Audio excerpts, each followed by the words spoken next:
Karen blocked my path. So I dug a trench and built a drawbridge, totally legal. Welcome back to Meaningful Stories. Don't forget to subscribe to our channel and start the story right now. I jolted awake to a sound that sliced through the dawn like a dagger, a blood-curdling scream. Raw and unhinged, echoing off the sleepy suburban walls. It wasn't just any neighbor. It was Karen, the self-anointed empress of our cul-de-sac. Her voice a banshee's wail tearing the morning apart. Heart-pounding, I staggered to the window, rubbing sleep from my eyes. And there she was, a crimson-faced specter at the edge of my property. Her fury blazing hotter than a fire hydrant under a summer sun. She shrieked again, a sound so primal it could have woken the dead, her arms flailing like a mad conductor directing chaos. But that wasn't the half of it. Oh no, the real spectacle, the glorious punchline, gleamed in the pale light. Her gleaming, brand new luxury SUV, her chariot of tyranny, was teetering helplessly. Trapped like a fly in amber, right in the center of a gaping, monstrous trench I'd carved around my driveway. A trench I'd designed with cold, calculated glee, complete with a medieval-style drawbridge that I could raise or lower at my whim. A silent sentinel guarding my sanity. Rewind 2 weeks, and this scene would have been unthinkable, a fever dream born of desperation. Back then, I was just a man clinging to the simple joys, a quiet life. A cold beer, maybe the sizzle of steaks on the grill come Saturday. But peace? That was a fantasy shredded by Karen, the HOA president who ruled our neighborhood like a tin pot dictator. She was a storm in human form, grass measured with a ruler. Shutters condemned for the slightest off beige hue. Fines raining down if your car dared sport a speck of dust. I'd tangled with her petty decrees before, gritted my teeth through her smug lectures. But never in my wildest nightmares did I imagine it'd spiral into all-out war. Yet here we were, her SUV marooned, her reign teetering, and me, standing at the edge of a battle I hadn't asked for, but one I was damn well ready to win. The war ignited with the audacity of a thunderclap. One crisp morning, I stepped outside, coffee steaming in my hand, the world still draped in the soft hush of dawn, only to freeze mid-sip. There it was.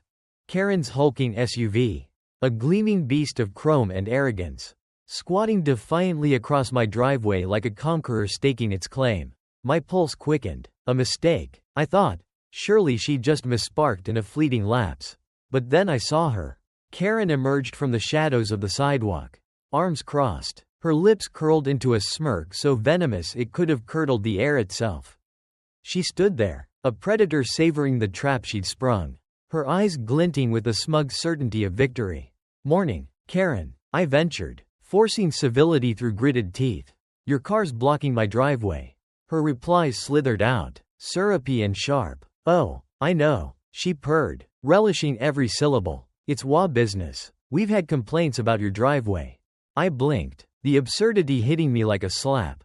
"Complaints? From who?" Her hand flicked dismissively, a queen brushing off a peasant's plea.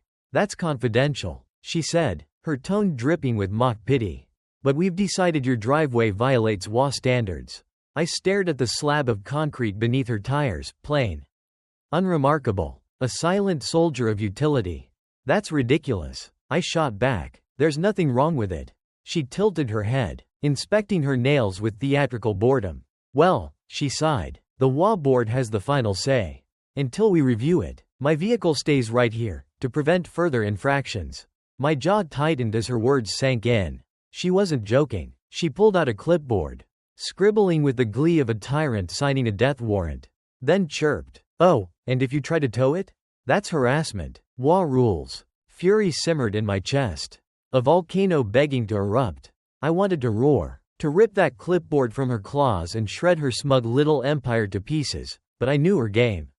Karen thrived on chaos, fed on confrontation like a vulture on carrion. One wrong move, and she'd bury me in fines and smug triumph. So I swallowed the inferno, nodded stiffly, and turned back to my house. Her laughter, a sharp, grating cackle, chasing me inside. But as the door clicked shut, something shifted. This wasn't just a petty squabble anymore. It was a declaration of war, and I'd be damned if I let her win without a fight. The gauntlet had been thrown, and I wasn't about to cower.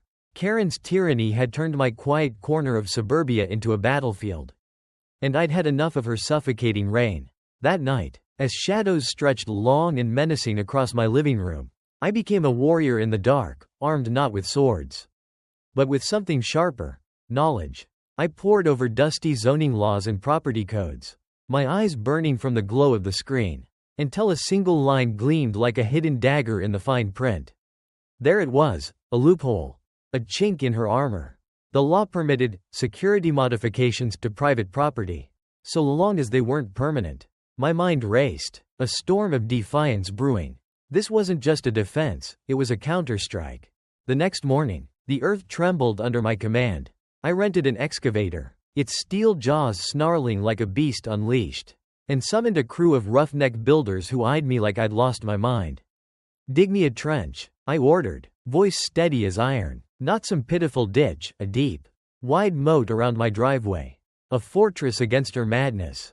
They shrugged, cash in hand, and set to work. The ground groaned and split as the machine clawed through dirt and stone, carving a jagged scar 4 feet deep and wide enough to swallow any car that dared approach.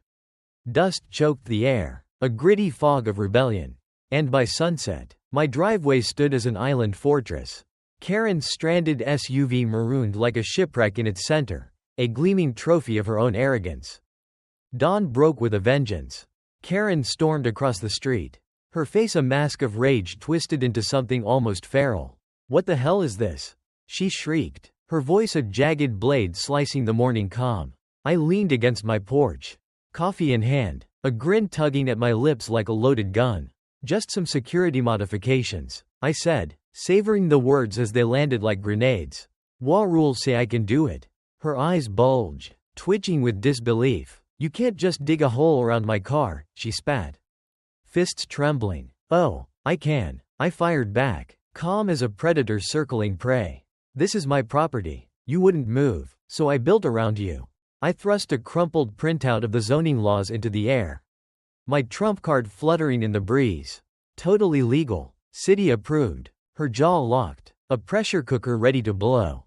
And for a moment, I thought she'd lunge at me, teeth bared, nails clawing. Instead, she spun on her heel, a whirlwind of fury, leaving her SUV trapped and her pride in tatters. I watched her retreat, heart pounding with the thrill of victory. The trench was more than a barrier, it was a declaration. Karen had drawn first blood, but I just turned the tide. And deep down, I knew this was only the beginning. The trench was just the opening salvo, a spark to ignite the inferno. Karen thought she'd cornered me, but I was already forging the next weapon in my arsenal, a drawbridge. A medieval marvel to seal her defeat. The next morning, her fury erupted like a volcano. She pounded on my door, fists hammering with the force of a battering ram, her face a molten mask of red-hot rage. I cracked the door open, coffee in hand, meeting her glare with a calm that stoked her madness. "You need to fill that hole now," she screeched, her voice a jagged shard of glass. I took a slow, deliberate sip, watching her eye twitch like a live wire. "Sorry, Karen," I drawled. "Can't do that. It's a legal security measure." Her lips curled into a snarl, a beast cornered but still snapping. "You've got 24 hours to fix this, or the law will bury you in fines." I tilted my head, savoring the moment. "Funny you mention improvements," I said, voice low and loaded. "I'm about to make some." Her eyes narrowed to slits.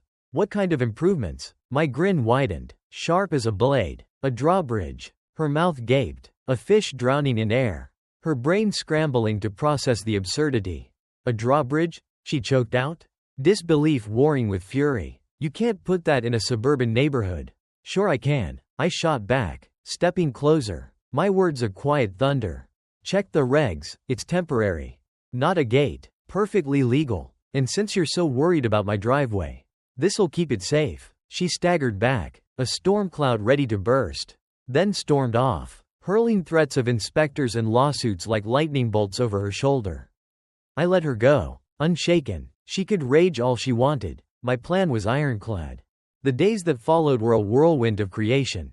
I gathered materials like a warlord arming for siege, rugged planks of reinforced wood, hinges forged of unyielding steel, a pulley system humming with promise.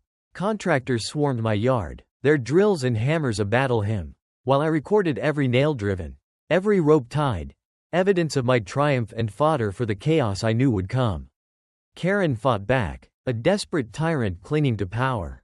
City inspectors descended, their clipboards poised like swords, only to retreat, baffled and empty-handed, when my permits gleamed pristine. She rallied neighbors with a petition, but they turned on her, weary of her iron grip. She even tried barring my crew, a petty blockade that crumbled when one worker proved kin to a councilman. Her every move faltered, a castle of sand against my rising tide.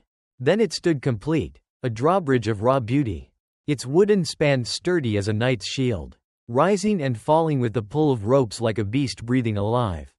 I tested it, yanking the pulley with a victor's thrill, and watched it soar, cutting my driveway off from the world, Karen's world. She appeared as if summoned by the creak of timber, her scream a banshee's wail.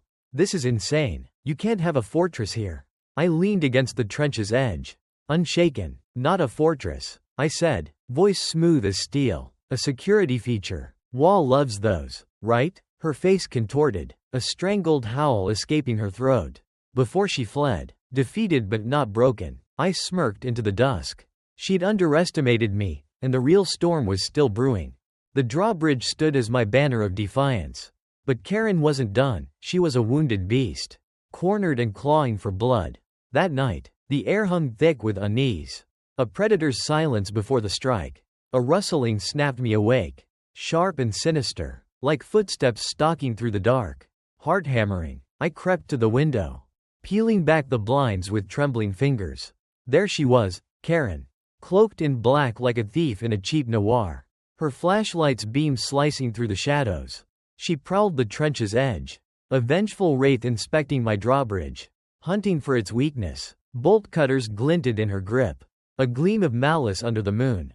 My blood ran cold. She wasn't just snooping, she was here to destroy. I snatched my phone, thumbing the camera to life, and called out, voice cutting the night like a blade. Looking for something. Karen? She whirled, nearly tumbling into the abyss, her flashlight beam jerking wild. I was just checking this hazard, she stammered, her lie as flimsy as cobwebs. Trespassing, you mean? I shot back, stepping onto the porch, phone raised like a loaded gun. Because that's what this looks like. Her scowl twisted, but she rallied, chin jutting out. I'm WA president, I can inspect violations. My laugh was a low, dangerous rumble. Funny, last I checked, this is my land, and don't worry, this video's going straight to my lawyer. Maybe the internet too. They'd love to see you skulking around at midnight. Her face drained to ash, eyes darting like a trapped animal's. Before she bolted, vanishing into the night's embrace. I stood there, pulse racing, the thrill of her retreat afire in my veins. Morning broke with a storm of whispers. The neighborhood buzzed like a hive kicked open. Karen's midnight raid was the spark that lit their fury. She spun tales of duty. But the footage spread like wildfire. A viral guillotine slashing her credibility. Online, cheers erupted, strangers hailing me as a rebel king standing against WA tyranny. Karen doubled down, a cornered tyrant lashing out. Fines rained like arrows, ludicrous charges of unsightly structures and unauthorized mods, while her dwindling loyalists whined of phantom noises.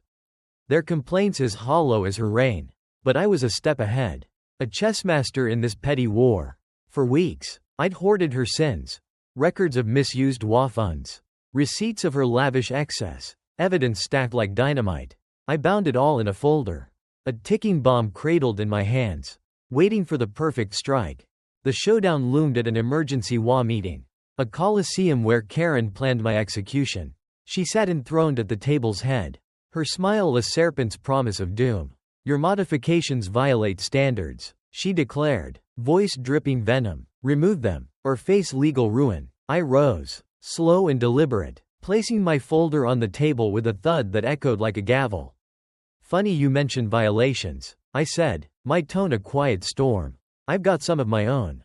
Her smirk faltered as I peeled open the dossier. Fraudulent fines, embezzled funds, threats against neighbors, each word a dagger plunged into her empire. Her face blanched, a ghost unmasked. You're lying, she hissed. But the room shifted. Board members leaning forward, their fear of her crumbling. Minutes later, a vote struck like thunder. Karen was dethroned. Her reign shattered. As I walked away, her empire in ashes, I knew, this wasn't just victory. It was justice. Karen's fall from her HOA throne should have been the end, a tyrant toppled. Her crown shattered, but silence from her was a coiled snake, poised to strike. For days, she lurked in the shadows of her house, a brooding storm brewing behind shuttered windows. The neighborhood basked in her defeat, neighbors waved like I'd slain a dragon. Kids gawked at my drawbridge with wide-eyed awe, dubbing me a local legend. Even the mailman chuckled, tossing me a grin with the bills. But I knew her too well. Karen didn't surrender, she schemed. And when the counterattack came, it hit like a tempest tearing through a fragile peace. It began with whispers of sabotage, anonymous tips to the city, venomous lies about unpermitted work. A zoning official rolled up, his face a mask of irritation and amusement, clipboard in hand like a judge's gavel. He circled my drawbridge, boots crunching gravel, then shrugged. My permits were a fortress of legality he couldn't breach. Next came a barrage of fake complaints, midnight noises that never sounded. Tales of suspicious activity, conjured from thin air. Even wild claims my trench would sink the street into chaos. I smelled her fingerprints on every accusation, her petty vengeance stinking like sulfur. But she wasn't done escalating. One night, a crash ripped me from sleep, a brutal, splintering crack that jolted my heart into my throat. I bolted to the window, flipping on the floodlights, and froze. My drawbridge lay wounded, half collapsed into the trench, its ropes severed like arteries, planks fractured in a jagged heap. Fury surged, hot and blinding. I yanked my phone, pulling up the security feed. And there she was, Karen, a phantom in black, bolt cutters gleaming in her hands like a murderer's blade. She'd slunk into my trench under cover of darkness, a low-budget assassin hacking at my defiance. My fingers trembled as I dialed the police, voice tight with rage. She's gone too far. Sirens pierced the night as cops stormed her doorstep. Their knocks a drumroll of reckoning. She emerged, wild-eyed and shrieking, cuffed hands flailing as they dragged her to the cruiser. I'm the victim here, she wailed, spinning tales of protecting the neighborhood. But the footage, her skulking silhouette, the glint of steel, silenced her lies. Trespassing, property damage. The charges snapped shut like a trap. Neighbors spilled from their homes, jaws dropping as Karen's empire crumbled in handcuffs. Her SUV towed away by the law. Not me, a final, poetic twist of the knife. The fallout was seismic. Word of her arrest ignited the street. Years of her reign had festered resentment. And now it boiled over. The HOA board, spineless relics of her regime, convened in panic, voting her out for good in a unanimous roar. Then came the investigators, hounds sniffing the blood I'd spilled at the meeting. My folder of her crimes, fines, fraud, lavish thefts from HOA coffers, unleashed a legal maelstrom. She wasn't just a bully, she was a crook. Her scams funding vacations and secret accounts. Her house hit the market, a forsaken castle shunned by buyers, until she sold at a loss and fled. Her glare at me from the moving truck a hollow shell of her former fire. I raised my coffee in a silent toast as she vanished. The neighborhood free at last, and me, the unlikely warrior who'd brought her down. With Karen banished, an eerie calm settled over the neighborhood, a fragile truce after the storm. Her moving truck had rumbled away, a defeated beast slinking into the horizon. And for the first time, the air tasted of freedom. But the echoes of her reign lingered, a ghost rattling the chains of memory. The HOA, that suffocating machine she'd wielded like a guillotine, teetered on the edge of collapse. Its remaining cronies, hollow shells of her once loyal court, resigned in a flurry of whispered shame, their signatures scrawled like surrender flags.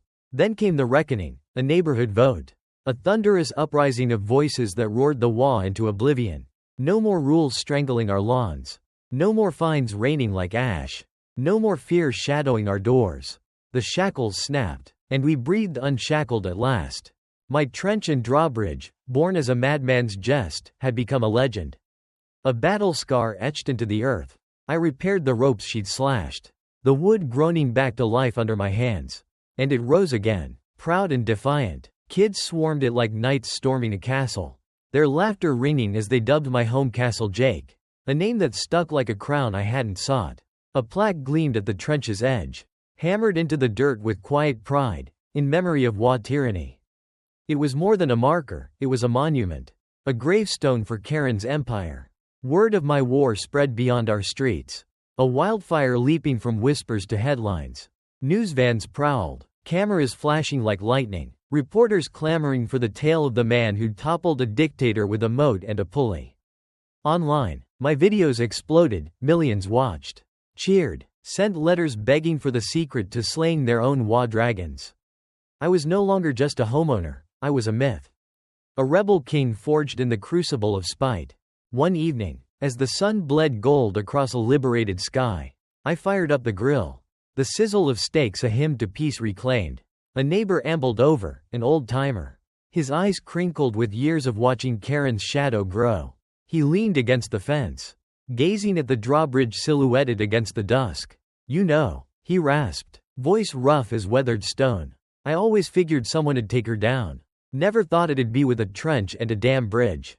I flipped a steak, the flames licking high, and laughed, a sound born deep in my chest. Free and unburdened. Sometimes you've got to think outside the box, I said, the irony sharp as the smoke. He grinned, a spark of mischief in his weathered face. "Whatever you did, it worked. This place is alive again, better without her." I nodded, the weight of his words settling like a mantle. The meat seared, the night deepened, and for the first time since I'd staked my claim here, I felt it, home. Not just a house. Castle Jake stood sentinel, the trench a quiet vow. No tyrant would rise here again. Thank you for accompanying us in today's story. See you again in the next videos. Hello and see you again.